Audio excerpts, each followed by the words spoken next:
Hey guys, it's Sean, and if you follow along with the Oscar race, the first major award ceremony of the season happened earlier this week with the Golden Globes. So of course we're taking a look at all of the winners and losers and seeing how they impact the overall race to Best Picture.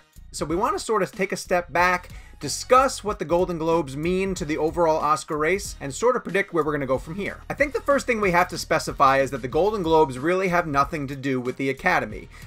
They're handed out by the Hollywood Foreign Press Association, of which there's about 90 members, and they all vote on what's going to win a Golden Globe. None of those people vote on the actual Oscars, so they don't have any direct impact in terms of the movies that are going to contend. What's really important from a Golden Globes perspective, though, is that the movies and the performers that come out of Sunday's telecast want to be the movie or the performance that everybody's talking about, whether it be positive or negative. So Bohemian Rhapsody and Green Book, as example, are movies that have a ton of buzz on Monday morning, and that helps their overall Oscar competition. So does this mean that Bohemian Rhapsody and Green Book are the frontrunners for Best Picture right now? I mean, not necessarily. They come out of the Golden Globe ceremony with some necessary buzz, and that's definitely valuable when you're putting together an Oscar campaign. But the way that the Globes sort of separate themselves into musical comedy category and drama category means that they're all going to have to compete against different films when they get to Best Picture. But until we know the actual Oscar nominations, then we'll be able to sort of figure out where all these movies fit in the big picture. Nobody understands how important it is to stay in the conversation more than Glenn Close, who surprised a lot of people by taking home the Golden Globe for Best Actress in a Drama for her performance in The Wife. Now, if you polled everybody going into the Golden Globes, they probably would have told you that this category was going to go to Lady Gaga. But by winning the Golden Globe, Glenn Close is putting a lot of attention on her movie, The Wife, and her performance,